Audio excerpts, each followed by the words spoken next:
Halo, assalamualaikum warahmatullahi wabarakatuh. Selamat pagi, salam sehat selalu ya buat kita semua. Semoga teman-teman dalam keadaan baik, sehat ya. Ya mohon maaf, eh, saya lama tidak upload eh, video atau kegiatan driver, mengingat saya juga habis terkena COVID-19. Padahal waktu itu tanggal 24 atau tanggal 25 Juni saya sudah melaksanakan program pemerintah yaitu vaksin. Saya tanggal 24 vaksin Sinovac. Namun setelah 1 minggu badan saya sempat drop.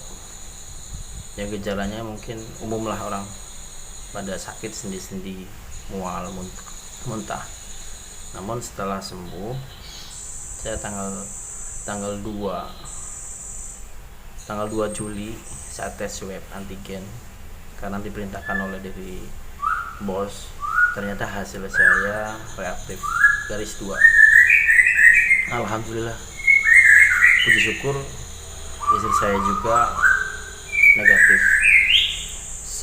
Di saat itu juga saya langsung isolasi mandiri, diasingkan lah, bukan diasingkan sebenarnya. Jadi harus jauh sama anak sama istri, tapi masih satu rumah, hanya beda kamar. Selama tanggal 2 sampai tanggal 15, saya tanggal 15 tes PCR, karena mengingat saya sudah isolasi mandiri selama kurang lebih 12-13 hari. Jadi tanggal 15 Juli saya tes swab PCR. Hasilnya di tanggal 16 hasilnya saya masih positif dengan CT value-nya 33. Pada saat isolasi itu, di hari kedua sampai hari ke-9, saya ada yang berbeda di hidung saya ini. Ada indera penciumannya itu sedikit tidak sensitif ya, lama-lama hilang bau penciuman itu. Total selama 1 minggu tuh tidak bisa mencium bau sama sekali, dan lidah pun rasa pahit juga.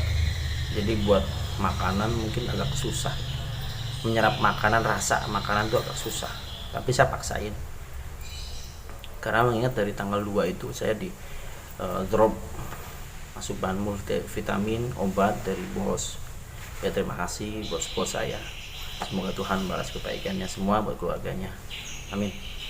Saya di stok obat dari tanggal 2 itu sampai selesainya lah ya, dikasih vitamin, ivermectin, vitamin C, vitamin D, terus linbua. Terus saya juga tambahin lagi si jahe, terus sambiloto rebusannya. Terus yang lagi viral juga kemarin, kelapa hijau dicampur madu, dicampur garam.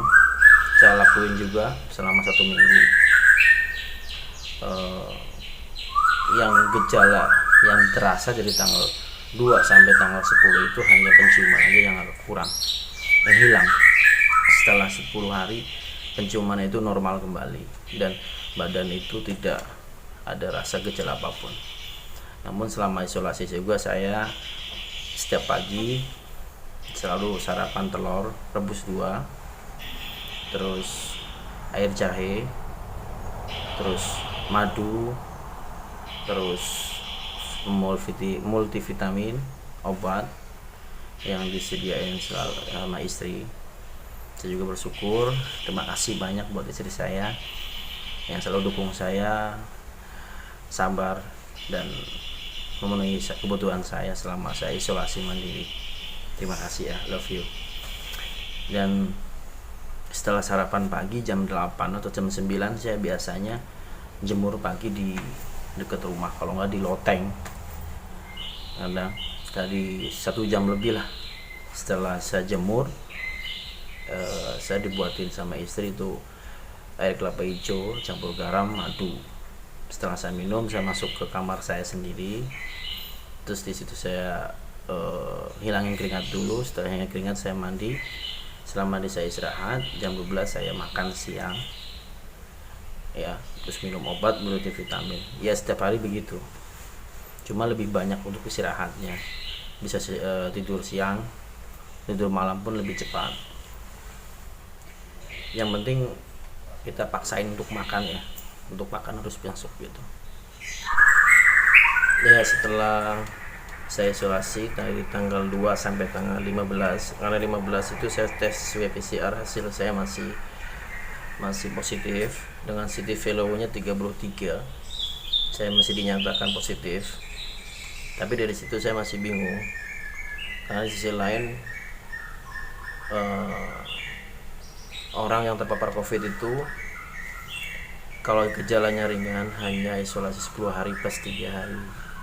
Bila tidak ada gejala yang berat, itu dinyatakan sembuh. Namun saya di sini juga masih bingung. Tapi ya saya ikutin aturan, ikutin perintah, dan itu arahan bos saya juga. Saya lanjut isolasi lagi dari tanggal 15 sampai tanggal 22 ya. 22. Saya lanjut lagi isolasi lagi sampai tanggal 22. Tanggal 22 saya swab PCR lagi. Alhamdulillah swab PCR saya dinyatakan negatif. Alhamdulillah. Dari situ saya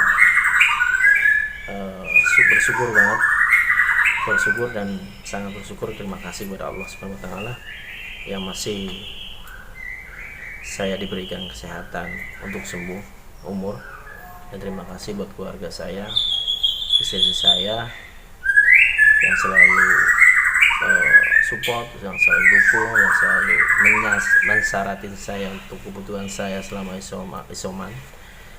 Dan terima kasih buat keluarga saya, teman-teman saya juga, yaitu kerjaan satu divisi.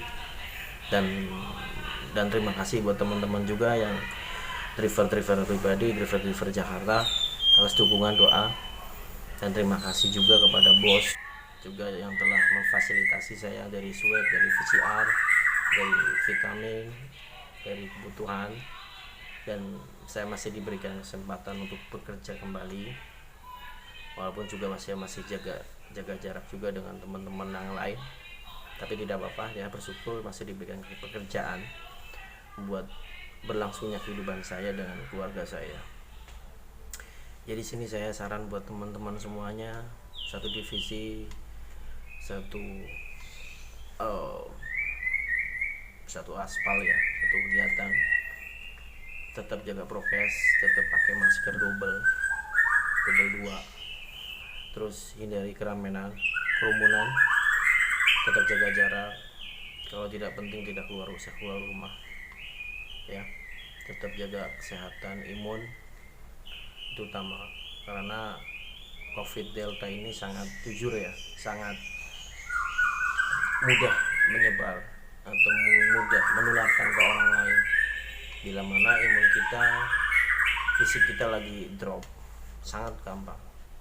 Dan awal gejala itu yang saya jelasin, demam tinggi, naik turun begitu demamnya, terhilang habis obat itu sembuh, demam lagi. Terus sendi itu pada sakit, kadang mual, muntah begitu. Biasanya itu udah gejala-gejala awal, wallahu alam. Setelah itu sembuh. Nanti berapa hari, 2 hari, 3 hari akan ada rasa yang gejala lagi yang berbeda, yaitu biasanya indera penciuman sama mulut kita itu ada yang tidak sensitif. Itu awal-awal gejala sebenarnya.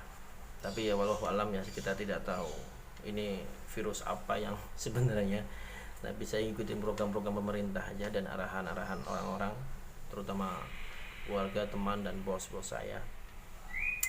Ya di sini saya saranin buat teman-teman ya.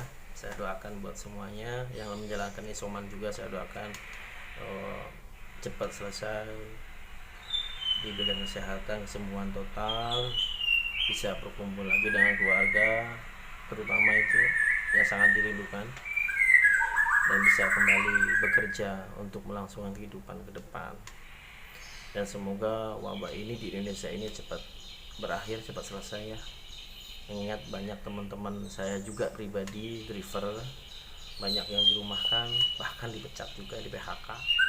Ya mengingat apa ya, mengingat memang bos itu jarang ada kegiatan total, jadi dirumahkan mereka.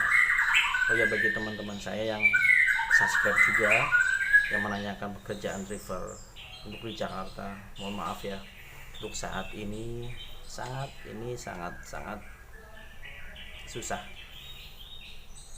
mengingat yang ada juga mungkin di PHK, yang ada juga dipertahankan, mungkin di rolling juga. Dan saya bersyukur juga, terima kasih kepada bos saya, Bapak Denny, terima kasih dan keluarganya. Saya dan rekan-rekan divisi supir juga masih diberikan kesempatan bekerja untuk melangsungkan kehidupan saya dengan kita bekerja ya.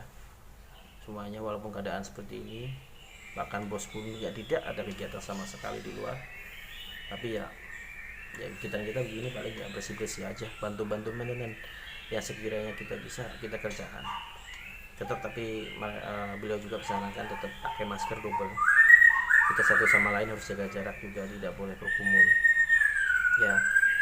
Semuanya nanti bila mana kita udah akan sama-sama ya, semua covid ini cepat berakhir, cepat selesai, dan peluang-peluang usaha kembali dibuka, ekonomi kita naik, insya Allah untuk loker pekerjaan supir itu mungkin banyak. Mengingatkan yang banyak dirumahkan itu biasanya itu supir anak, karena sekarang anak kan sekolahnya lewat daring ya, di rumah. Satu, supir anak biasanya yang banyak pertama yang di PHK atau gak dirumahkan. Kedua, supir opah oma, karena opah oma kan riskan tertular gitu. Jadi di rumah maka supirnya biasanya dirumahkan. Gitu juga ada bos juga, ada yang supirnya dirumahkan. Jadi buat teman subscribe juga yang menanyakan loker info driver di Jakarta, untuk saya pribadi saya belum dapat info, dan saya dapat info dari rekan-rekan yang lain juga sangat susah untuk saat ini. Yang ada mungkin dipertahankan, yang ada juga ya di PHK. Jadi yang semuanya juga harus paham ya, kita harus putar pikiran lagi untuk melangsungkan kehidupan, gimana caranya, usaha apa gitu ya, yang penting halal ya. Oke ya, salam buat semuanya, tetap sehat, tetap semangat, semoga covid ini cepat berakhir ya. Kita doakan sama-sama ya agar Indonesia bangkit kembali, kita dukung semua program pemerintah ya. Kita semangat, salam sehat selalu ya. Mohon maaf saya lama tidak upload video dan kurang merespon kalian semua, sahabat subscribe. Oke, wassalamualaikum warahmatullahi wabarakatuh. Wassalam.